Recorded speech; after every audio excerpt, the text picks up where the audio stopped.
શ્રી સદગુરુ કરુણા સિંધુ અપાર આપામર પર પ્રભુ કર્યો અહો અહો ઉપકાર શું પ્રભુ ચરણ કાની ધરું આત્માથી સૌહીન તે તો પ્રભુએ આપ્યો વરતુ ચરણાધીન આદેહાદિ આજથી વરતો પ્રભુ આધીન દાસ દાસ હું દાસ છું આપ પ્રભુનો દીન સતષ્ટાનક સમજાવીને બીન બતાવ્યો આપ જ્ઞાન થકી તરવારવત એ ઉપકાર અમાપ જે સ્વરૂપ સમજાવિના પામ્યો દુઃખ અનંત સમજાવ્યું તે પદ નમો શ્રી સદગુરુ ભગવાન પરમ પુરુષ પ્રભુ સદગુરુ પરમ જ્ઞાન સુખધામ જેણી આપ્યું પાનની તેને સદા પ્રણામ દેહ છતાં જેની દશા વરતે દેહાતીત આજ્ઞાનીના શરણમાં હો વંદન અગણિત શ્રી કાન ગુરુના શરણમાં હો વંદન અગણિત શ્રી ભગવતી માતના શરણમાં હો વંદન અગણિત નમો રેંગટાણંગ નમો સિદ્ધાણંગ નમો અયરણમ નમો અવજણમ નમો લોયેશ્વ સવણમ ચત્તારી મંગલમ અરિયંતા મંગલમ સિદ્ધા મંગલમ શાહો મંગલમ કેવલી પંટો ધમો મંગલમ ચત્તારી લોકોટમાં અરિયંતા લોકોટમાં સિદ્ધા લોકોટમાં શાહો લોકોટમાં કેવલી પંટો ધમો લોકોટમાં ચત્તારી શરણ ભોજામી અરિહંતે શરણ ભોજામી સિદ્ધે શરણ ભોજામી શાહો શરણ ભોજામી કેવલી પંટો ધમો શરણ ભોજામી ઓમ નમો અરિહંતાણમ સમય આત્મસિદ્ધિ શાસ્ત્ર એની પદ નંબર 9 સેવે સદગુરુ ચરણની ત્યાગી દઈ નિજ પક્ષ પામે તે પરમાર્થની નિજ પદનો લેપ લક્ષ. શું કીધું? સેવે સદગુરુ ચરણને ત્યાગી દે નિજ પક્ષ, પોતાના પક્ષને ત્યાગી દેવાનું, પામે તે પરમાર્થને જે નિજ પદનો લે લક્ષ. એની અંદર આપણે છેલ્લે સ્વાધ્યાયની અંદર એમ વાત આવી હતી, કરોડ સોનાવનનું જો કોઈ રોજ દાન કરે તો પણ એનાથી એક સામાયિકનું ફળ અનંત ગણું છે. પરંતુ તે કઈ સામાયિક? કરોડ સોનામરનું દાન દે એના કરતાં એક સામાયિકના ફળને અનંત ગણું કીધું. પરંતુ એ સામાયિક કઈ? તો કે જે પોતાનો પરમ પ્રણામિક ભગવાન આત્મા જે છે, જે શુદ્ધ છે, જે અવિકારી છે, જે વિતરાગી છે, કે જે પુણ્ય પાપ આદિ શુભાશુભ વિકલ્પોથી જે પાર છે, એવો જે શુદ્ધ આત્મા જે છે, જે અભેદ સ્વરૂપ છે, એની અંદર જે સ્થિરતા વર્તે છે તેને જ ખરી સામાયિક કહેવામાં આવી છે. પોતાના સ્વભાવની અંદર જે સ્થિરતા, તેનું નામ નિશ્ચય સામાયિક કહેવામાં આવી. અને તે સામાયિકનું ફળ અનંત મણ સોનાના દાનના ફળ સાથે પણ એને સરખાવી શકાતું નથી. કઈ સામાયિકનું? તો કે પોતાના સ્વભાવમાં સ્થિર થાય, પોતાના સ્વભાવની અંદર તે જામી જાય, લીન થાય, તે સામાયિકનું ફળ અનંત ગણા સોનામરનું દાન આપી છતાં પણ તેનાથી પણ તે અનંત ગણો વધારે છે. કારણ કે બંનેની જાત જ જુદી છે. પરંતુ જેને ક્યાંય યથાર્થ અભ્યાસ નથી, જેને કોઈ સાચો અભ્યાસ નથી, હિત અહિતનો જે વિવેક કરતો નથી, અને પોતાનો આગ્રહ જે અનાદિકાળથી ચાલ્યો આવે છે, કુર પરંપરા, તેને છોડતો નથી, તેવા જીવોને સાચી સામાયિક ક્યાં હોય? એક તો અનાદિકાળથી ચાલતો આવતો અગૃહિત મિથ્યાત્વ, અને આ ભાવમાં કુર પરંપરા, એવા આગ્રહને તે જે જીવ છોડતો નથી એવા જીવોને સાચી સામાયિક ક્યાંથી હોય? ન જ હોય. તો માટે અહીં કહે છે કે પોતાના ખોટા મતાગ્રહથી, પોતાનો જે વિપરીત મતનો આગ્રહ છે, પોતાનો જે વિપરીત આગ્રહ છે, પોતે જે ખોટા ઉપદેશના પોષણથી આગ્રહને વશ થયેલા જીવથી સાચા ધર્મની સન્મુખ થવાતું નથી. ખોટા ઉપદેશનું પોષણ કર્યું હોય અને તેના આગ્રહને વશ થઈને જીવથી સાચા ધર્મની સન્મુખ થઈ શકાતું નથી. તેને સાચા ધર્મ તરફ રુચિ જ નથી ઉપડતી. તેને સાચા ધર્મને પ્રાપ્ત કરવાની તીવ્ર જે ઘેલસા છે તે ઉપડતી નથી. તે શુભ ભાવને શું માને છે? તે શુભ ભાવને સંવર માને છે અને તેથી નિજરાને ધર્મ માને છે. શુભ ભાવને ધર્મ સંવર માને અને તે સંવરપૂર્વક નિજરાને તે ધર્મ માને છે. અને પોતાની મનની અંદર જે પૂર્વાગ્રહ જે પડેલો છે તેની અંદરથી તે ખસતો નથી. તે આત્મધર્મને પામી શકતો નથી. કયો જીવ આત્મધર્મને નથી પામતો? કે જે પોતાનો ખોટા મોટાગ્રહથી એટલે કે વિપરીત એની અંદર માન્યતા પડી છે અને એને ખોટો ઉપદેશનું પોષણ કરે છે અને એ ખોટા ઉપદેશના પોષણથી પોતાની અંદર જે મતાગ્રહ છે તે આગ્રહને વશ થઈને જીવને ક્યારેય સાચા ધર્મની સન્મુખ એટલે કે પોતાની સ્વભાવ સન્મુખ થઈ શકાતું નથી. તે કેમ કે તે શુભ ભાવમાં ધર્મ માન્યો છે, શુભ ભાવને સંવર માન્યો છે અને તે સંવરપૂર્વકની નિજરાને તે ધર્મ માનીને બેઠો છે. ખરેખર તો તે કસાય છે. તો ખરેખર તે આશ્રવ તત્વ અને જીવ તત્વને ભેદને જ સમજતો નથી. બંને તત્વ ભિન્ન ભિન્ન છે. તે આશ્રવ તત્વને ધર્મ માનીને બેઠો છે. ખરેખર તો તે કેવા છે? તે હેય તત્વ છે, છોડવાલાયક તત્વ છે. પોતાની અંદર જે અંતરંગની અંદર જે પૂર્વાગ્રહ પડ્યો છે અનાદિકાળનો તેમાંથી ખસતો નથી. તે જીવ આત્મધર્મને પોતાના આત્માને તે પર્યાયની અંદર તે પામી શકતો નથી. કારણ કે તેને સાચા સદગુરુ દેવનો આશ્રય કર્યો નથી. તેને સાચા સદગુરુનો 12મા પદ્રવ્યરૂપી સાચા દેવગુરુ શાસ્ત્રનું શરણ નથી લીધું અને નિશ્ચયથી પોતાના આત્માનો તેને આશ્રય કર્યો નથી. આવા શુષ્ક જ્ઞાની, બે પ્રકારના જીવ, એક શુષ્ક જ્ઞાની અને એક ક્રિયાજળી. તો કે જે શુષ્ક જ્ઞાની છે તે શુષ્ક જ્ઞાની અથવા ક્રિયાજળ એને નામધારી ધર્મી મળ્યા છે. અને એને મળ્યા પણ કોણ? કે શુષ્ક જ્ઞાની મળ્યા. એને કોણ મળ્યા? તો કે ક્રિયાજળ એવા એને ધર્મી મળ્યા છે. તેનો જે સંગ કરે છે, એનો જે સત્સંગ કરે છે અને પોતે જે માન્યું છે તેનાથી જે બીજું આવે તો તેની ન્યાયથી તુલના કરતા નથી. પોતાનો જે પૂર્વાગ્રહ જે છે તેનાથી કંઈ જુદું આવે તો તે હિત અહિતનો વિવેક કરતા નથી. તે ન્યાય થતી તેની તુલના પણ કરતા નથી. અને તે શું કરે? સાચી વસ્તુનો નિષેધ કર્યા કરે છે. કેમ કે એને એ સમજવું જ નથી ને, પોતાના આગ્રહને છોડવો જ નથી ને. પોતાનો જે પૂર્વાગ્રહ છે તે પૂર્વાગ્રહને છોડવો નથી અને જે તેને એનાથી જો કંઈ જુદું આવે તો એની ન્યાયથી તેની તુલના નથી કરતા. એને કારણે શું થાય? કે સાચી વસ્તુને તે છોડી દે છે, એનો નિષેધ કર્યા કરે છે. તેવાને કદી ધર્માત્માનો યોગ મળી પણ જાય તો પણ તે અસાધના કરે છે. કદાચ તેને ધર્માત્માનો યોગ મળી જાય, એને સાચા દેવગુરુ શાસ્ત્રનું શરણ મળી જાય તો પણ તે શું કરે છે? તે અસાધના કરે છે.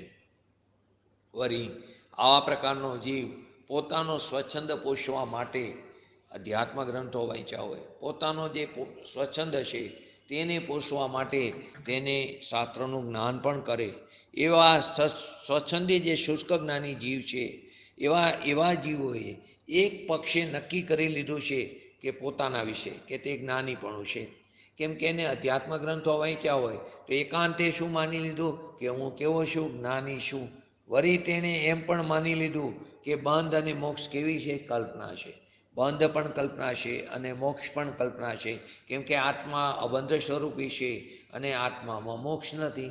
આત્મા બંધ અને મોક્ષથી રહિત છે એવું એને માની લીધું છે. કેમ કે એ શુષ્ક જ્ઞાની છે. પોતાના સ્વચ્છંદ પોષવા માટે તેને અધ્યાત્મ ગ્રંથોને પણ વાંચ્યા હોય, પરંતુ જે એનો પૂર્વાગ્રહ છે એ પૂર્વાગ્રહને એને છોડ્યો નથી. શુભ ભાવને સંવર માનીને બેઠો છે અને તે સંવરપૂર્વકની નિજરા માને છે અને તેને ધર્મ માન્યો છે. ખરેખર તે ધર્મ નથી. તેનાથી તો બંધ થાય છે પરંતુ તે તેને સમજવા તૈયાર નથી. તે સાચી વસ્તુ સાથે તે ન્યાયથી તુલના કરતો નથી અને આ પ્રકારે તે સાચા માર્ગનો તે નિષેધ કર્યા કરે છે. એવા જીવને કદાચ સાચા દેવગુરુ શાસ્ત્રનું શરણ પણ મળી જાય, સત્સમાગમ પણ થઈ જાય, સાચી જીનવાણીનો ઉપદેશ પણ મળે, તો પણ તે અસાધના જ કર્યા કરે છે. કેમ કે એણે માની લીધું છે, શુષ્ક જ્ઞાની છે ને, તો એને માન્યું છે કે બંધ અને મોક્ષ તે કલ્પના છે. માની લીધું હોય, કેમ કે શાસ્ત્રમાં એવું હોય છે આત્મા અબંધ સ્વરૂપી છે, આત્મામાં બંધ નથી, આત્મામાં મોક્ષ નથી, તે તો મુક્ત સ્વરૂપ જ છે. અને અનંતકાળ શુભ કરણી કરી, ક્રિયા પહેરી, પણ તેનાથી ધર્મ નથી, એવું પણ માની લીધું. અનંતકાળથી મેં અનંત ઉપાય કર્યા, ક્રિયા પણ મારી, શુભ ભાવ પણ કર્યો, પરંતુ એનાથી ધર્મ નથી. માટે આપણને જે આત્મજ્ઞાન છે તે જ ખરો મોક્ષ માર્ગ છે એમ રાચવું, એમ ખાલી શબ્દ ભાષણ કર્યું છે. સ્વચ્છંદી જીવ છે ને, શુષ્ક જ્ઞાની જીવ છે ને, તો માટે શું કહે છે? માટે આત્મજ્ઞાન જે ખરો મોક્ષ માર્ગ છે તે શાસ્ત્રમાં આવે છે, તે પ્રમાણે તે શબ્દોથી ભાષણ કરી લે છે, ખાલી શબ્દોની ધારણા કરે છે અને પોતાના સ્વચ્છંદને પોષે છે.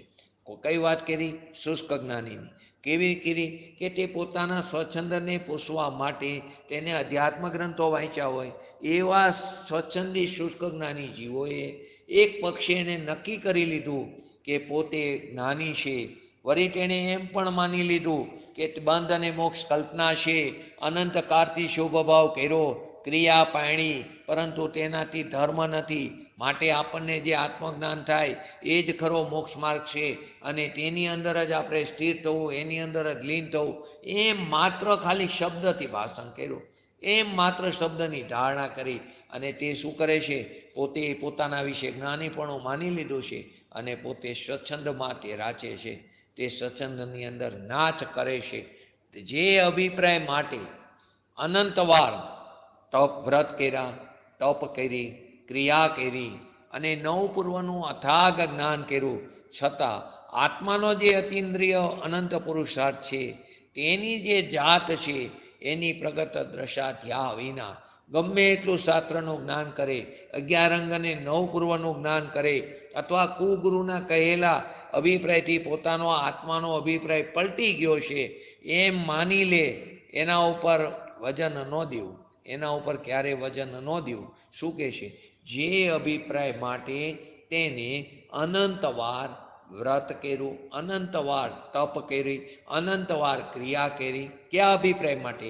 કે શુભ ભાવથી સંવર મહિનો, એ અભિપ્રાય માટે તેને અનંતવાર વ્રત કર્યા, તપ કર્યા, અનંતવાર ક્રિયા કરી શુભ ભાવની અને નવપૂર્વનું અથાગ જ્ઞાન પણ કર્યું, છતાં આત્માનો જે અતિન્દ્રિય અનંત પુરુષાર્થ છે તેની જે જાત છે એવી પ્રગટ દશા એને કરી નહીં.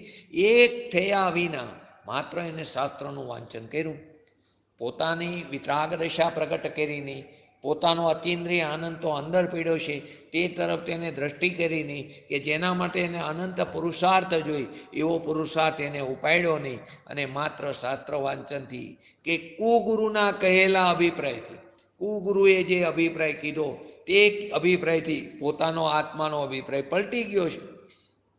એને જે અભિપ્રાય બતાવ્યો તે અભિપ્રાય પ્રમાણે પોતાના આત્માનો અભિપ્રાય પલટી ગયો છે એમ ઘણા જીવો માને છે. એના ઉપર વજન ન દેવું.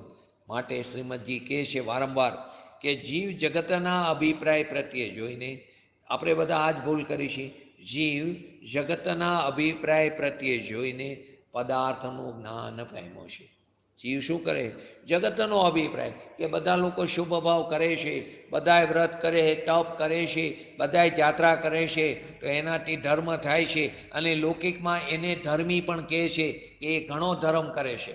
કોઈ વ્રત કરે, કોઈ તપ કરે તો શું કહે છે? કે એને ઘણો ધર્મ કર્યો છે. લૌકિકમાં પણ એમ કહે છે, કેમ કે લૌકિકમાં બહારની ક્રિયા ઉપરથી ધર્માત્માનું મૂલ્યાંકન નક્કી કરે છે.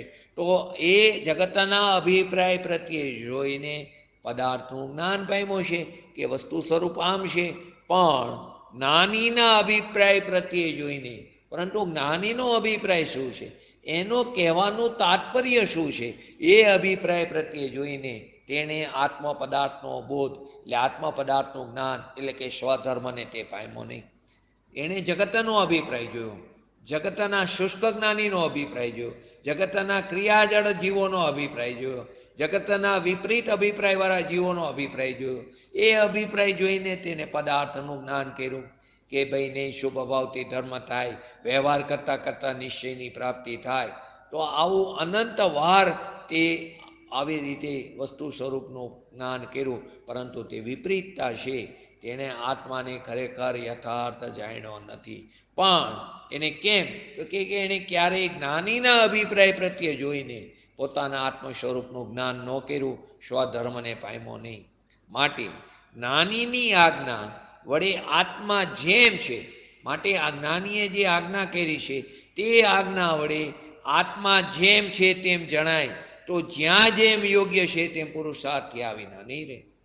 જ્ઞાનીની આજ્ઞા વડે આત્મા જેમ છે તેમ જણાય, તો જ્યાં જેમ યોગ્ય છે તેમ પુરુષાર્થ થયા વિના રહેશે નહીં.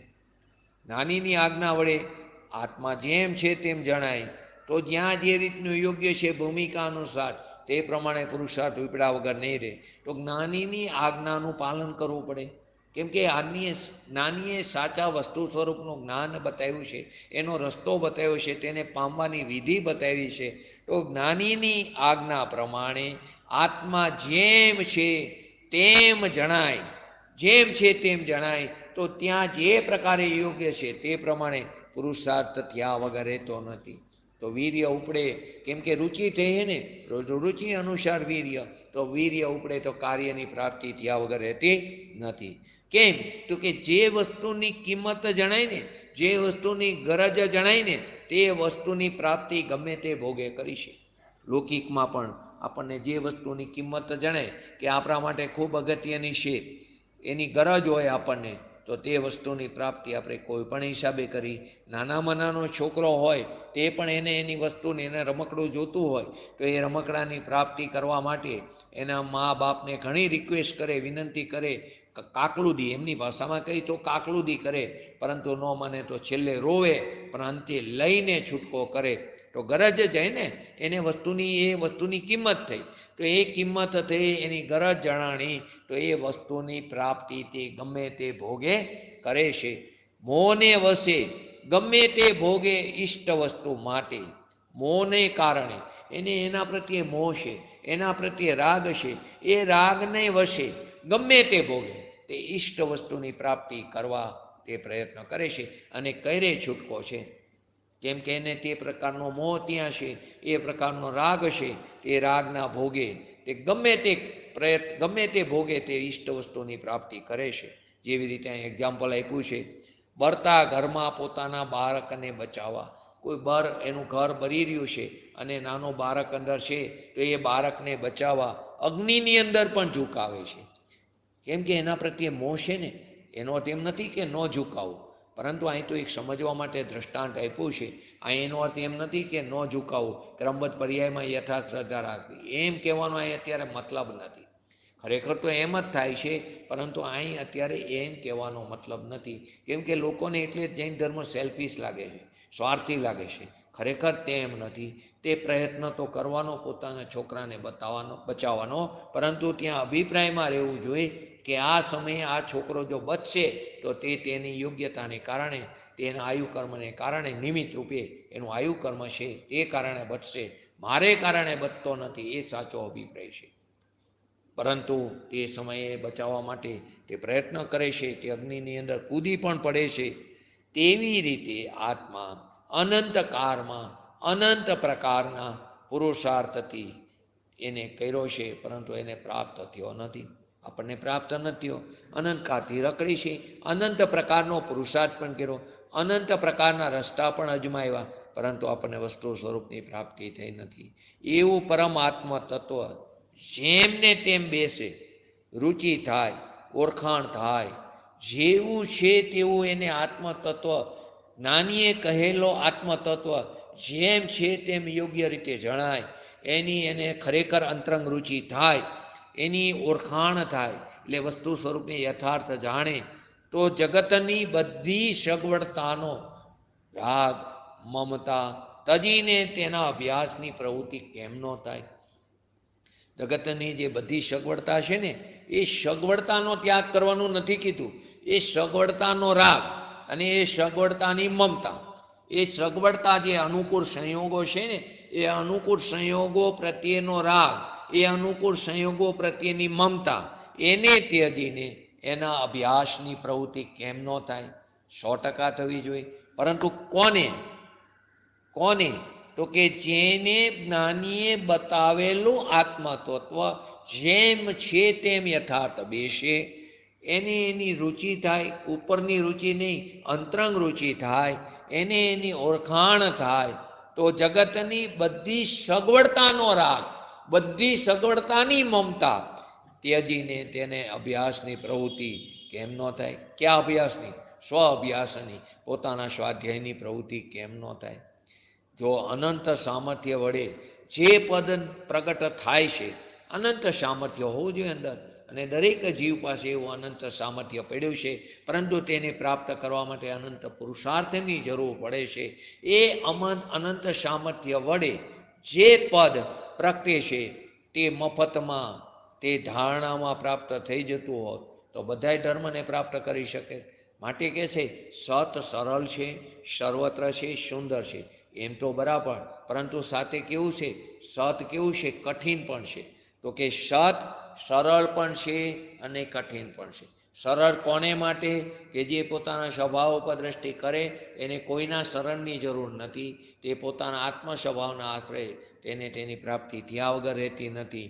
અને કઠિન એટલા માટે કેમ કે અનાદિકાળથી પોતાના પૂર્વાગ્રહને છોડ્યો નથી, અનાદિકાળથી શુભ ભાવને ધર્મ માનીને બેઠો છે, એવા અગૃહિત મિથ્યાત્વને છોડ્યું નથી, અનાદિકાળથી જેવી તત્વની રુચિ ઉપડવી જોઈએ તેવી રુચિ ઉપડી નથી, અનાદિકાળથી જ્ઞાનીએ કહેલા અભિપ્રાયને તેને માન્યો નથી, અને જગતના અભિપ્રાયને તેને માનીને વસ્તુ સ્વરૂપનું જ્ઞાન કર્યું છે. તેથી તેને આત્મા કઠિન લાગે છે પ્રાપ્ત કરવામાં. તો કે તે જો મફતમાં થઈ જતો, ધારણામાં થઈ જતું હોત, પ્રાપ્ત થઈ જતું હોત વસ્તુ સ્વરૂપ, તો બધાય ધર્મ પામી ગયા હોત, તો જગતની અંદર કોઈ જીવ સમ્યગ્દર્શન વગરનો ન હોત. પોતાને જ્ઞાની ગણવાનું જગતમાં માન રહ્યું છે. જીવ અનેક પ્રકારના છે, ઘણાને જ્ઞાનમદ હોય છે, પોતે જ્ઞાની છે એ જ ગણાવવાનું જગતમાં એને માન વર્તી રહ્યું છે. એમાં જ એને મીઠાશ છે કે મારું જ્ઞાન, મને લોકો જ્ઞાની કે, એવી એની અંદર મીઠાશ પડી, એની અંદર આવો જ્ઞાન મદ છે, એને એનો પક્ષ રહ્યો છે. પણ માત્ર ચતુરાઈથી, વાતોથી ધર્મ નહીં થાય, સમજાવવાથી ધર્મની પ્રાપ્તિ નહીં થાય. સમજાવનાર એમને એમ કોરે ને કોરો રહી જાય છે, અને તેની કહેલી વાત પોતાના અભ્યાસ દ્વારા પોતે પરીક્ષક બનીને પોતાના આત્માના લક્ષ્ય એ સાંભળનારો જીવ પોતાના ઉદ્યમ પુરુષાર્થથી તેને પ્રાપ્ત કરી લેશે. અને સમજાવનાર એમને એમ રહ્યો, પરંતુ એકવાર તે પોતાના આત્માને ન સમજ્યો, બહારના પદ્રવ્યને સમજાવવામાં તેની અમનુષ્ય પર્યાયને તે વ્યર્થ કરે છે. તો કે ચતુરાઈની વાતોથી ધર્મ નહીં થાય. તું ગમે એટલા ન્યાયથી ધર્મને સમજાવવાનો પ્રયત્ન કરીશ, પરંતુ જ્યાં સુધી પોતે નહીં સમજે, પોતે એ પ્રકારે અમલ નહીં કરે, ત્યાં સુધી એને વસ્તુ સ્વરૂપની પ્રાપ્તિ નહીં થાય.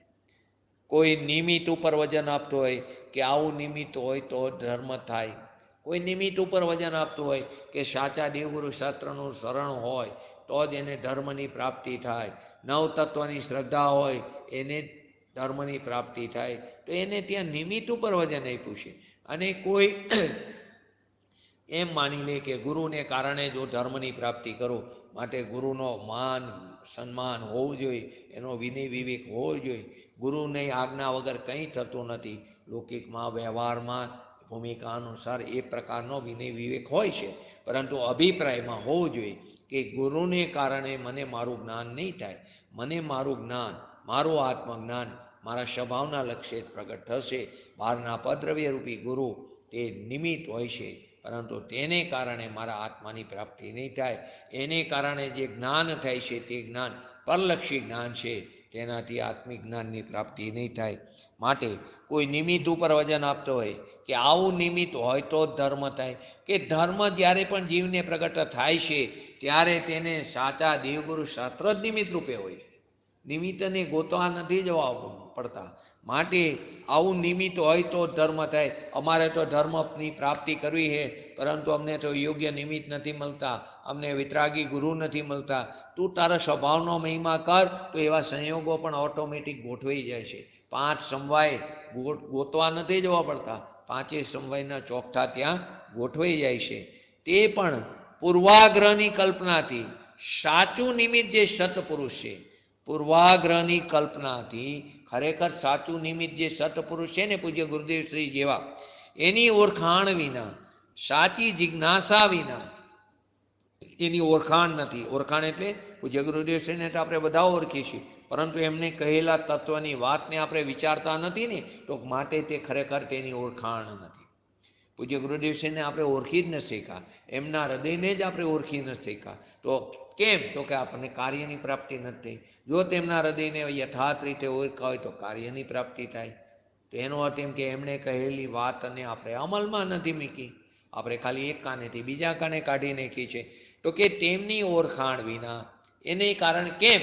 તો કે સાચી જિજ્ઞાસા પણ નથી. સાચી જાણવાની જિજ્ઞાસા હોવી જોઈએ, કુતૂહલ હોવું જોઈએ કે મને કોઈ પણ ભોગે મને મારા વસ્તુ સ્વરૂપનો જ્ઞાન યથાર્થ થવું જોઈએ, એવી સાચી જિજ્ઞાસા હોવી જોઈએ, કુતૂહલ હોવું જોઈએ. એ વિના બાહ્ય દ્રષ્ટિ હોવાથી સાચાનો નિષેધ કરે. એની દ્રષ્ટિ બાહ્ય છે, અંતરંગ દ્રષ્ટિ નથી, કેમ કે એને ખરેખર જિજ્ઞાસા જ નથી, એને સાચા સત્પુરુષની ઓળખાણ પણ નથી. માટે એની દ્રષ્ટિ ક્યાં છે? કે બાહ્ય છે. માટે જ આ વસ્તુ બને છે, એટલે જ એને સ્વભાવની રુચિ નથી, એટલે જ એને સ્વભાવની અંતરંગ રુચિ નથી. માટે બાહ્ય દ્રષ્ટિ હોવાથી શું થાય કે સાચા દેવગુરુ શાસ્ત્રનો તે નિષેધ કરે છે અને ખોટાનો આદર કરે છે. કુદેવ કુગુરુ કુશાસ્ત્રનો શું કરે છે? તે આદર કરે છે, સન્માન કરે છે. કેમ? તો કે એને સાચા સત્પુરુષની ઓળખાણ જ નથી. તે ઓળખાણ ક્યારે થશે? કે પોતાના સ્વભાવનો મહિમા જાણશે ને, તો એની સાચી ઓળખાણ થશે. કે એમણે કહેલી તત્વની વાતને જો વિચારશે ને પોતાના સ્વભાવના લક્ષ્ય, તો પોતાનો સ્વભાવનો મહિમા આવશે ને, તો એ પુરુષનો વિનય વિવેક આવ્યા વગર રહેશે નહીં. અને આપણે આ નથી કરી રહ્યા, તો આપણે શું કરી? ખોટાનો આદર કરીશું. કોઈ ઉપાદાનનું નામ લઈને એ જે તજે નિમિત્ત, કોઈ ઉપાદાનનું નામ લઈને એ નિમિત્તને તજે છે.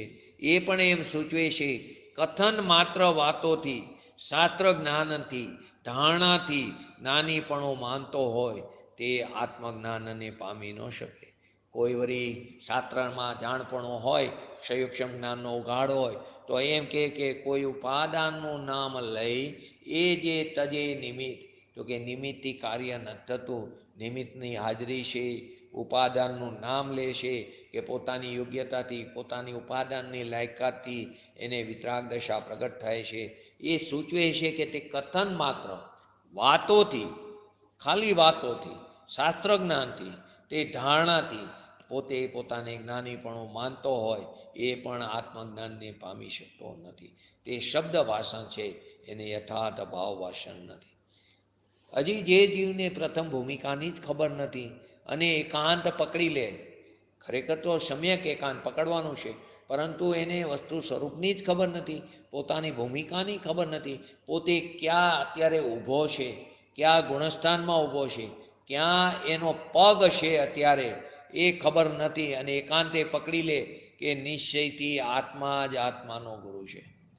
વાત આવે શાસ્ત્રમાં, શાસ્ત્રનું જાણપણું છે, ક્ષયોક્ષમ જ્ઞાન છે, તો એવું આ શાસ્ત્રમાં એવું એ પકડી લે કે ખરેખર આત્મા જ આત્માનો ગુરુ છે. માટે બહારના જે ગુરુ છે, બહારના અર્યંત ભગવાન છે, તે બધાના આશ્રયથી આત્માની પ્રાપ્તિ નહીં થાય. આત્મા જ આત્માનો ગુરુ છે. અને વર્તમાનમાં કુગુરુ ઘણા હોય છે, લૂંટવાવાળા કુગુરુ તો રાહ જોઈને બેઠા છે, એવું પણ એને ખ્યાલ હોય છે શબ્દની અંદર. માટે અંદરથી જ્ઞાન પ્રગટશે એમ પોતાનું મહાત્મ વધારીને તે અધ્યાત્મ ગ્રંથોનું વાંચન પણ ખૂબ કરી નાખે અને જેમ તેમ નિર્ધાર કરી લે કે પુણ્યથી બંધ છે, પાપથી પણ બંધ છે. બધી વસ્તુ યથાયોગ્ય નક્કી કરી લે. શું કર્યું? એકાંતે પકડી લીધું કે નિશ્ચયથી આત્મા જ આત્માનો ગુરુ છે. પરંતુ વ્યવહારથી સાચા દેવગુરુ શાસ્ત્રનું શરણ હોય છે તો એ પક્ષને એ નથી પકડતો, એ પક્ષને ગૌણ કરે છે.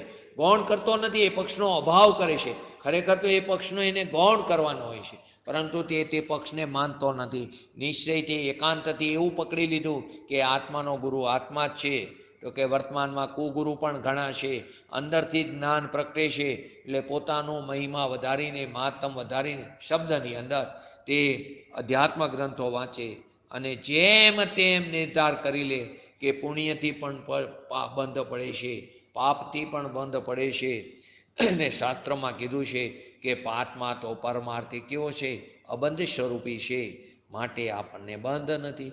બંધ અને મોક્ષ તો કલ્પના છે. આવું બધું એકાંતે પકડી લે.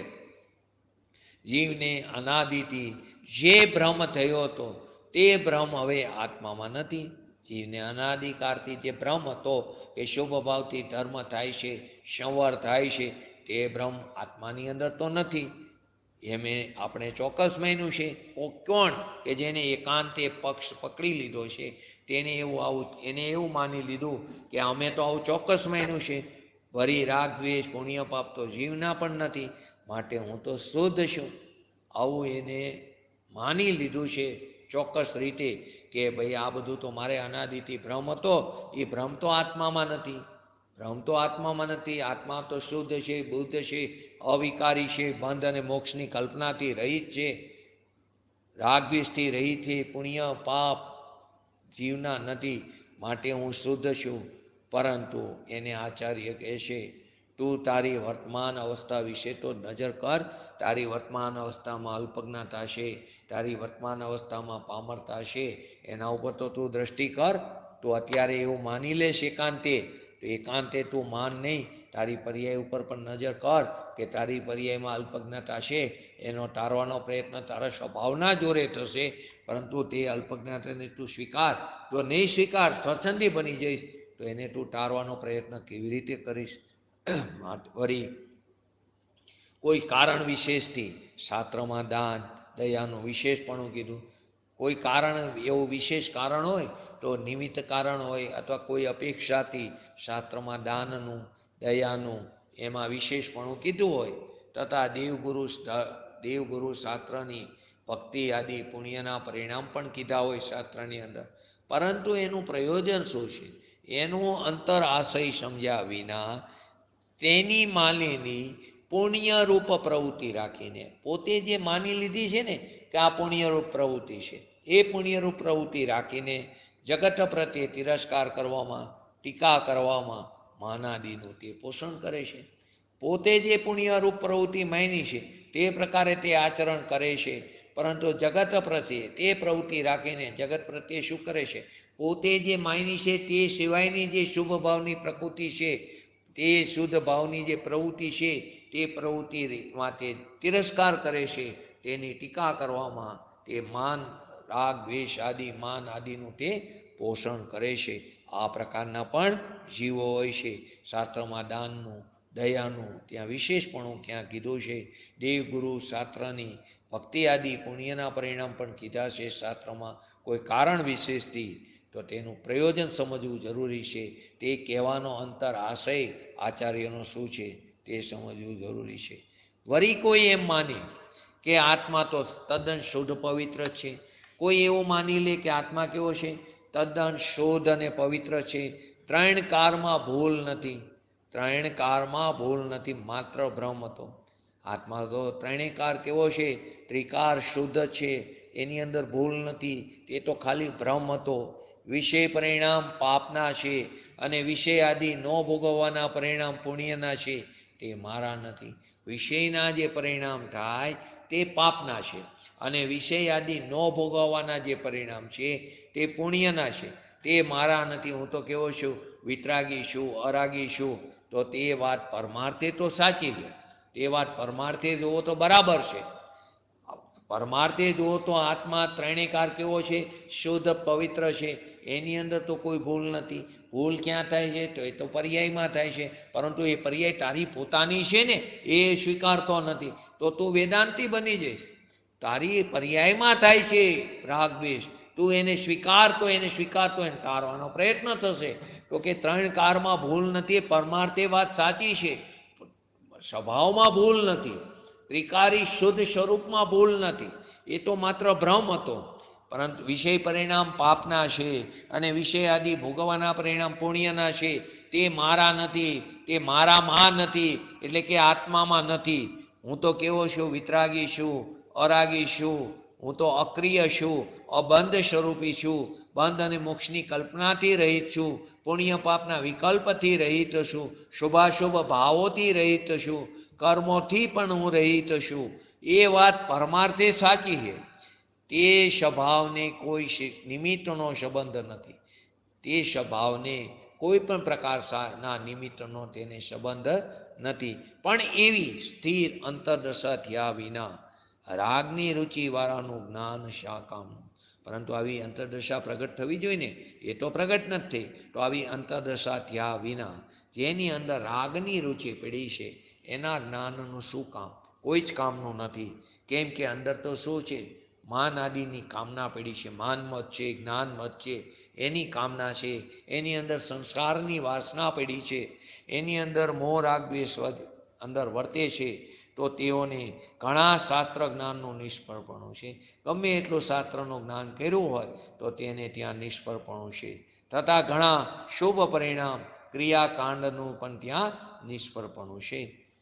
અંદરમાં માન આદિની કામના છે, સંસારની વાસના છે, મોહ રાગ દ્વેષ અંદર વર્તી રહ્યા છે. તેઓને ઘણા શાસ્ત્રનું નિષ્ફળપણું છે. તથા ઘણા શુભ પરિણામ તે ક્રિયાકાંડ આદિ કરે છે, પરંતુ તેનું તે ખરેખર નિષ્ફળપણું છે. કેમ કે પોતાના સ્વભાવનું તેને ભાન નથી. પોતાના આત્માના ભાન વિના નવપૂર્વનું જ્ઞાન પણ અનંતવાર કર્યું. પોતાના આત્માના ભાન વગર 11 અંગનું જ્ઞાન પણ અનંતવાર કર્યું. આત્માના નામે બધું કર્યું. આત્માના નામે જ કર્યું છે. આવું તો અનંતવાર કર્યું. આવું તો અભવ્ય જીવ પણ કરે છે, ભવ્ય જીવ પણ કરે છે. અભવ્ય અને ભવ્ય જીવને ઘણા પુણ્ય પરિણામથી લબ્ધિ પણ પ્રગટ થાય છે. અભવ્ય જીવ પણ પુરુષાર્થ પૂર્વક, જે ભલે એનો અવરો પુરુષાર્થ છે, તો અભવ્ય જીવીઓ પણ પ્રાયોગ્ય લબ્ધિ સુધી પહોંચી શકે છે. આપણે પણ અનંતવાર પ્રાયોગ્ય લબ્ધિ સુધી ગયા છે. ભવ્ય પણ જાય છે, અભવ્ય જીવ પણ પ્રાયોગ્ય લબ્ધિ સુધી જાય છે. પરંતુ એકવાર જીવ, ભવ્ય જીવ કરણ લબ્ધિની અંદર પ્રવેશ કર્યો નથી. જો કરણ લબ્ધિની અંદર પ્રવેશ કરે તો અધકરણ, અપૂર્વકરણ અને અનિવૃત્તિકરણ પૂર્વક તે પોતાના સ્વભાવને પ્રાપ્ત કરે છે. તો કે ભવ્ય અને અભવ્ય જીવ એને ઘણા પુણ્ય પરિણામથી, એવા ઉત્કૃષ્ટ શુભ ભાવથી એવી લબ્ધિ, એવી અંદર સિદ્ધિ પ્રગટ થાય છે કે તે મેરુ પર્વતને પણ દેખે. એને જાતિ સ્મરણ જ્ઞાન પણ થાય, અભવ્ય જીવને પણ થાય, અજ્ઞાની જીવને પણ થાય, મિથ્યા દ્રષ્ટિ જીવને પણ થાય. પરંતુ તે શું કામનું? એ તો એક લબ્ધિ છે. તો કે તે અભવ્ય જીવ ભવ્ય જીવને ઘણા પુણ્ય પરિણામથી એને લબ્ધિ, એવી સિદ્ધિ પ્રગટ થાય કે જે મેરુ પર્વતને દેખે, તે સ્વર્ગ નરકને પણ જોઈ શકે. મેરુ પર્વતને પણ જોવે, સ્વર્ગ નરકને પણ દેખે. અને તેમની બુદ્ધિની ધારણા શક્તિ એટલી બધી તીક્ષ્ણ હોય, એની બુદ્ધિ એટલી બધી તીક્ષ્ણ વધી જાય કે કરોડો ગ્રંથ શાસ્ત્રો એને યાદ રહે. કરોડો ગ્રંથ એને શાસ્ત્રો, પૂર્વે આ બધું હતું, પહેલાં ક્યાં હતું? પહેલાં શાસ્ત્રો કોઈ હતા જ નહીં. તો કે તે એમ જ યાદ રહેતું હતું, એમ જ કહેતા જતા હતા. ધીમે ધીમે ધીમે તે જ્ઞાનનો ઘટાડો થતો ગયો. માટે તો એ લેપન વિધિ થઈ, લિપિબંધ શાસ્ત્રોની રચના થઈ. નહીં તો શાસ્ત્રો એમ જ, શાસ્ત્રો હતા જ નહીં. સૌથી પહેલું ષષ્ઠ ખડાગમ થયું. કેમ થયું? કે એ શ્રુત જ્ઞાન ધીમે ધીમે ઘટતું ગયું. એ યાદ રહેવાનું જે હતું તે પણ ઘટતું ગયું. માટે તે લખવાનું ચાલુ થયું. તો કે એવી એને તીક્ષ્ણ બુદ્ધિ હોય છે કે એને કરોડો ગ્રંથ શાસ્ત્ર યાદ રહે, છતાં તે આત્માર્થને ન પામ્યું. કેમ કે 11 અંગ અને 9 પૂર્વનું જ્ઞાન કરે તો એને કેટલા શ્લોકો, કેટલા જાજેરા શ્લોક, 51 કરોડ કેટલા જાજેરા શ્લોક એને કંઠસ્થ હોય છે, છતાં તે આત્માર્થને ન પામ્યો. સંખ્યા બરાબર પરફેક્ટ યાદ નથી કેટલા કરોડ શ્લોક, પણ એટલા કરોડ જાજેરા શ્લોક એમ કહે છે કે એ પણ એને કંઠસ્થ રહે છે, છતાં તે આત્માર્થને ન પામ્યો. તો તે અલૌકિક માર્ગ કેવો હશે? અદ્ભુત ચૈતન્ય સ્વરૂપ કેવું હશે કે જે સદગુરુની આજ્ઞાથી સહજ મળે? સદગુરુની આજ્ઞાથી એટલે એમણે કહેલી વાતને અમલમાં મૂકી તો સહજપણે મળી જાય છે, એનો પુરુષાર્થ સહજ રીતે ઉપડે છે. માટે આપણે તે તરફ વિચાર કરવો જોઈએ, તે તરફ આપણે હિત અહિતનો વિવેક કરવો જોઈએ. શાસ્ત્રનું જાણપણું હોવા છતાં પણ જીવ સ્વચ્છંદની અંદર રચો પેચો રહેશે. તે સ્વચ્છંદમાં રમતો હોવાને કારણે જીવ મૂઢતાને પામ્યો છે. શાસ્ત્રનું જાણપણું છે, ધારણા જ્ઞાનમાં પણ છે, પરંતુ સ્વચ્છંદની અંદર રમતો રાચતો હોવાને કારણે તે જીવ મૂઢતાને પામ્યો છે. તેથી તેને હિત અહિતના વિચારોનો અવકાશ પણ નથી થતો. એને એવું વિચારતો પણ નથી હું ક્યાં ઊભો છું, હું શું માનું છું, શું મનાવું છું, એવું એને જરા પણ ભાન નથી. હું ક્યાં ઊભો છું, હું ક્યાં, મારું સ્વરૂપ શું છે, હું ક્યાંથી આવ્યો છું, હું ક્યાં જઈશ, હું શું માનું છું અને હું શું મનાવું છું. હું પોતે પોતાને સાધુ માનું છું અને હું પોતે પોતાને સાધુપણું મનાવું છું વસ્ત્ર સહિત. તો હું શું માનું છું અને હું શું મનાવું છું એવું એને ભાન નથી. એને જે અંતરની સ્પર્શતા હોવી જોઈએ એવું એને ભાવશ્રુત જ્ઞાન નથી. તો આત્મા કેવો છે? આત્મા પોતે જ્ઞાતા છે, પોતે જ જ્ઞાન છે અને પોતે જ જ્ઞેય છે. તો આત્મા જ્ઞાતા, અવિકારી, શુદ્ધ, પવિત્ર છે. તે જળની ક્રિયાનો અકર્તા છે. જેટલી પણ જળની ક્રિયા છે તેનો તે કેવો છે? અકર્તા. વ્યવહારે પણ અકર્તા છે. ખરેખર પોતે જે ક્રિયા થઈ રહી છે પોતાની, એનો પણ તે વ્યવહારે કરતા કહેવાય છે. ખરેખર તો તે પર્યાયનો કરતા તે પર્યાય છે. તો કે તે એનો જળની ક્રિયાનો તે અકર્તા છે, તે નિર્વિકલ્પ છે, તે અખંડ સ્વરૂપી છે, તે અખંડ જ્ઞાતા છે. તેનું આ એને ભાન નથી. અજ્ઞાની જીવને આપણી વાત ચાલી રહી છે એની આપણને ઓળખ નથી. અને જેને આત્મજ્ઞાન વર્તે છે તેના શરણનો એને આશ્રય નથી કર્યો. જેને આત્મજ્ઞાન વર્તી રહ્યું છે એવા જ્ઞાની પુરુષનો એને આશ્રય નથી કર્યો. તો એવો આશ્રય નથી. તો એવા જીવ આત્માના નામે અનંત ભવમાં અનંત વાર અનંતા શાસ્ત્રો ભણે. એવા જે જીવને પોતાના આત્માની પહેચાન નથી, જેને પોતાનું આત્મભાન એને વર્તી નથી રહ્યું, અને જેને વર્તી રહ્યું છે એવા સત્પુરુષનો એને શરણ નથી કર્યો, એને એનો આશ્રય નથી કર્યો. તો એવા જીવ આત્માના નામે અનંત ભવમાં, કેમ કે અનંત અનાદિકાળથી રખડી છે ને, તો અનંત ભવમાં અનંત વાર અનંતા શાસ્ત્રોનું એને પઠન પાઠન કર્યું, પુણ્ય ક્રિયા કરી. પુણ્ય ક્રિયા એટલી બધી કરી કે કરીને મરી જાય છતાં તે સાચું સુખ કે આત્મજ્ઞાનની પ્રાપ્તિ કરી શકતો નથી. જો સદગુરુના ચરણ સેવા હોય, એટલે ચરણ સેવા હોય એટલે એમને કહેલી વાતને અમલમાં મૂકી હોય તો એમના ચરણની સેવા કહેવાય. એ ચરણ સેવા હોત તો શુષ્ક જ્ઞાન અને જળ ક્રિયારૂપી બે જાતમાં આગ્રહ જે છે અનાદિકાળથી એ પડી જવાનો વખત ન આવે તો આપણને. જો સદગુરુની આજ્ઞાનું પાલન કર્યું હોત, એટલે કે એમણે કહેલા તત્વની વાતને સ્વના લક્ષ્યે વિચારી હોય, ન્યાયથી તુલના કરી હોત, હિત અહિતનો વિવેક કર્યો હોત, તો શુષ્ક જ્ઞાન અને જળ ક્રિયારૂપ બે જાતના આગ્રહમાં પડી જવાનો વખત ન આવે અને રાગ દ્વેષ રહિત તે જ્ઞાનના સાધનને પામે. રાગ દ્વેષથી રહિત એવા વિતરાગી સ્વરૂપને તે પામે. શુષ્ક જ્ઞાન અને ક્રિયા જડત્વનો ત્યાગ કરવાથી અને યથારૂપ જ્ઞાન સાધનથી આત્મામાં સ્વસન્મુખ વૃત્તિ થાય છે. નાસ્તિથી પણ લીધું અને અસ્થિથી પણ લીધું. નાસ્તિથી શું લીધું? શુષ્ક જ્ઞાન અને ક્રિયા જડત્વનો ત્યાગ કરવાથી. અસ્થિથી પોતાના યથા સ્વરૂપ જે જ્ઞાન સાધન છે એનાથી આત્માની સ્વસન્મુખ એની વૃત્તિ થાય છે. સદગુરુની આજ્ઞાએ ચાલતા અનંત જીવો સમ્યક જ્ઞાન પામ્યા છે. અનંત જીવો સમ્યક જ્ઞાન પામ્યા કોની? સદગુરુની આજ્ઞાએ ચાલતા, એટલે એમણે કહેલા રસ્તા ઉપર ચાલતા અનંત જીવો પોતાના સ્વભાવના લક્ષ્ય, પોતાના નિજ પુરુષાર્થથી, પોતાના સમ્યક પુરુષાર્થથી તે જીવો સમ્યક જ્ઞાન પામ્યા છે, પામશે અને પામી રહ્યા છે. તે અનંત જીવો સમ્યક જ્ઞાન પામ્યા છે. ભૂતકાળની વાત પામે છે વર્તમાનમાં પણ અને ભાવિમાં પણ પામશે. માટે સત્સમાગમની બરવાનપણું ત્યાં સિદ્ધ કર્યું કે સત્સમાગમનો આગ્રહ જ્ઞાની જીવો વારંવાર કરે છે કે સત્સમાગમનું બરવાનપણું એવું કીધું છે કે જો તું સતત સત્સમાગમ રાખવાની ભાવનાવાળા આત્માર્થી એવા સદગુરુથી તું ક્યારેય જુદો ન પડતો. સત્સમાગમ સતત રાખજે. સતત સત્સમાગમ રાખવાની ભાવનાવાળા આત્માર્થી એવો જે જીવ છે એને ક્યારેય સદગુરુથી જુદું ન પડવું. શ્રીમદજીએ ધર્માત્માના લક્ષણો આપણને અત્યાર સુધી બતાવ્યા. વળી કોઈ આત્માર્થી જીવ દ્રઢ આત્માર્થ પામ્યો નથી. કોઈ આત્માર્થી જીવ હોય પરંતુ તે દ્રઢ આત્માર્થ ન પામ્યો હોય તો જરા સ્વચ્છંદે એકલો પડે તો કુદેવ કુગુરુ તો લૂંટવા બેઠા છે, તો કુતર્કી તેને બ્રહ્મમાં પાડી દેશે. માટે આત્માર્થીએ નિરંતર સત્સમાગમનું પોષણ કરવું જોઈએ, નિરંતર સદગુરુનું સેવન કરવું જોઈએ. કેમ કીધું કે એને આત્માર્થી જીવ છે પરંતુ હજી દ્રઢતા આવી નથી, દ્રઢ આત્માર્થ તે પામ્યો નથી.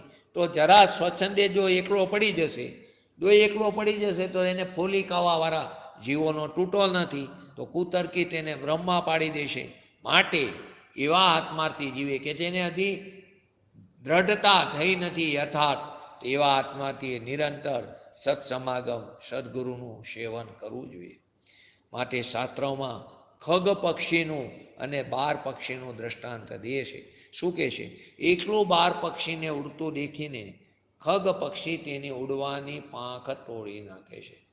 કે અહીં કુતર્કી એને બ્રહ્મા પાડે છે ને, તો એવી રીતે બાર પક્ષી ઉડતું એકલું હોય, અહીં એકલો સ્વચ્છંદમાં રહેશે, એકલો પડી જાય સ્વચ્છંદે તો કુતર્કી એને બ્રહ્મા પાડે છે. એવી રીતે જો કોઈ એકલું બાર પક્ષી ઉડતું જોવે તો ખગ પક્ષી એની ઉડવાની પાંખને તોડી નાખે છે.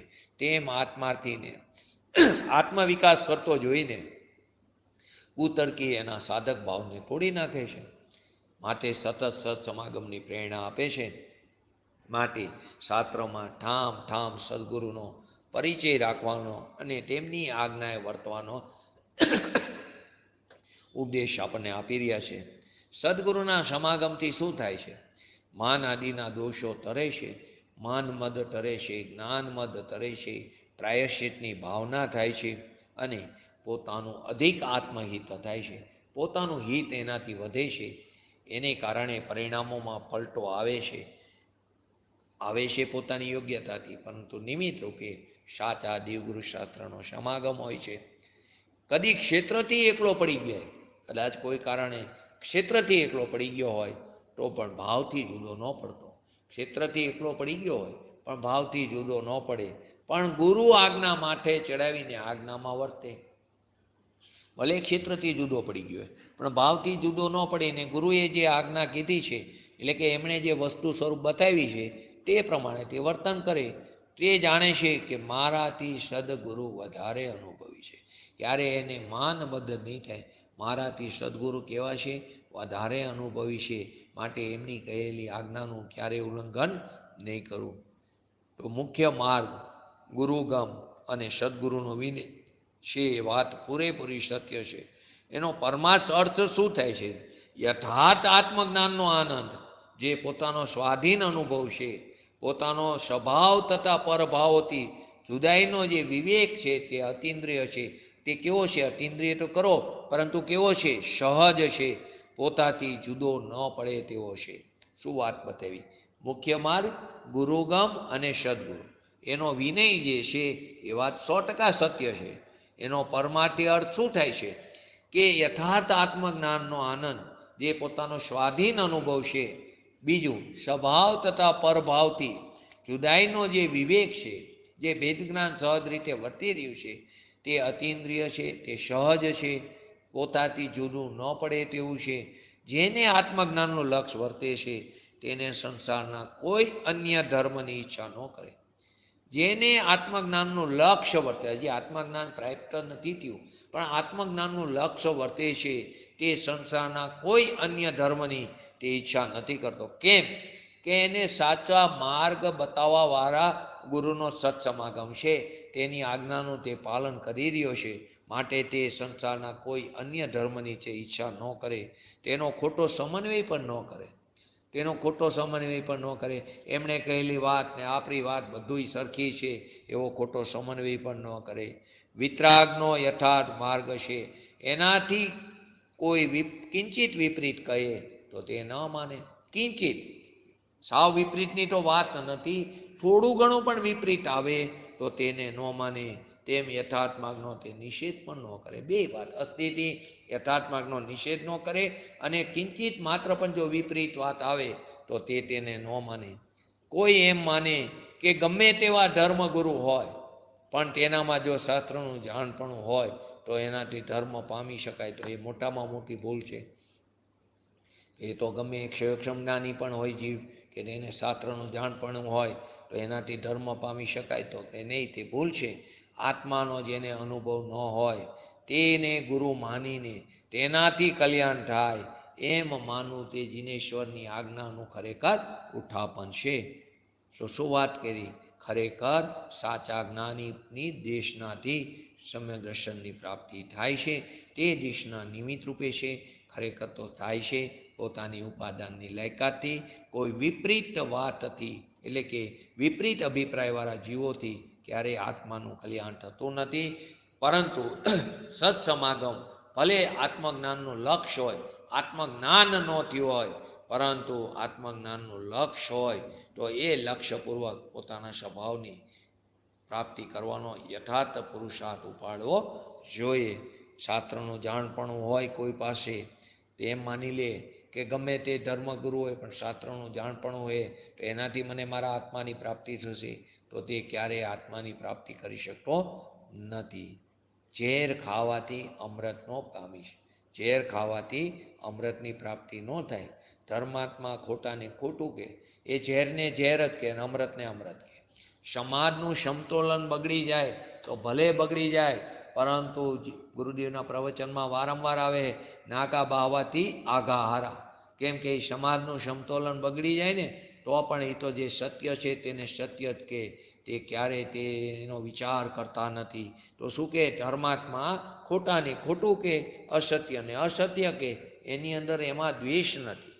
સાકરનું ગળપણ અને અફીણની કડવાશ, સાકરનું ગળપણ અને અફીણની કડવાશ, એનો જેમ સ્વભાવ જેમ છે તેમ કહેવાય. કોઈને ન રૂચે તો એની માન્યતા એને મુબારક, તું ન માન તો કંઈ નહીં, એ તારા પોતા ઉપર છે. પરંતુ જ્યારે તને તારા આત્માનું કલ્યાણ કરવું હશે તો આ સિવાય કોઈ બીજો માર્ગ નથી, કે તારા સ્વભાવના આશ્રય જ આત્માની પ્રાપ્તિ થશે. ત્રણ કાળમાં શુભ ભાવથી શુદ્ધની પ્રાપ્તિ નહીં થાય. ત્રણ કાળમાં વ્યવહાર કરતાં કરતાં નિશ્ચયની પ્રાપ્તિ નહીં થાય. વ્યવહારના અભાવપૂર્વક નિશ્ચયની પ્રાપ્તિ થાય છે. આ વાત તો અત્યારે માન કે ન માન, મુનિ યોગ્ય ચારિત્રપણું ક્યારે પ્રાપ્ત થાય તો કે સમ્યક દર્શન પૂર્વક થાય. બાકીનું ચારિત્ર તે ચારિત્ર નથી. અને મોક્ષની પ્રાપ્તિ થાય તે પહેલાં જીવને મુનિ યોગ્ય ચારિત્રપણું રસ્તામાં આવે ને આવે. માટે આપણે ગુણસ્થાનમાં જોઈએ છીએ ને, 9 ગુણસ્થાન જે જીવ મુક્ત દશાને પામશે તેને રસ્તામાં 9 ગુણસ્થાન આવ્યા વગર રહેશે નહીં. પહેલું ગુણસ્થાન, 7મું ગુણસ્થાન, 6ઠ્ઠું ગુણસ્થાન, શપક શ્રેણીના 8, 9, 10, 12, 13 અને 14. તો આ 9 ગુણસ્થાન આવ્યા વગર રહેશે નહીં. તારે માનવું હોય તો માન, ન માનવું હોય તો ન માન. તારી માન્યતા તને મુબારક. તો યથાર્થ અનંત જ્ઞાનીનો જે યથાર્થ ન્યાય માર્ગ છે તેનાથી વિરોધ હોય તે યથાર્થ છે તેમ ખરેખર તે યથાર્થ રીતે સમજી લેવું. એવો જે પોતાના પક્ષનો ત્યાગ કરીને સદગુરુના ચરણને સેવે તે પરમાર્થને પામે. આજની ગાથા જ પણ એ છે ને પદ. શું છે પદ? કે સેવે સદગુરુ ચરણને ત્યાગી દઈ નિજ પક્ષ, પામે તે પરમાર્થને નિજ પદનો લે લક્ષ. તો કે ત્યાં ગાથામાં પણ એ જ બતાવ્યું છે કે જે પોતાના પક્ષનો ત્યાગ કરી સદગુરુના ચરણને સેવે, એટલે એમણે કહેલી તત્વની વાતને તે પોતાના સ્વના લક્ષ્ય વિચારે તો તે પરમાર્થને પામે છે.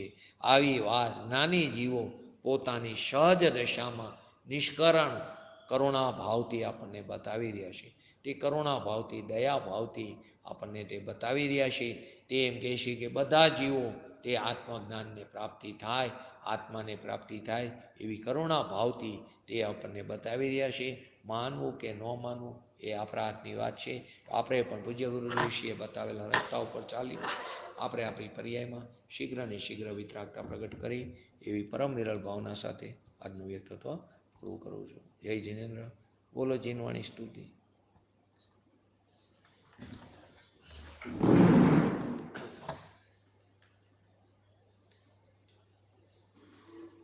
जिनवाणी की टूटी अल्प बुद्धि परमान हम सेवक विनती करे दे माता मोहिना हे जिनवाणी भारती तो ही जो दिनो रे जो तेरा शरणा गए शो पावे सुख चैन जावाणी के ज्ञान के शोये लोकालो शोवाणी मस्तक जड़ो सदा देतो दो.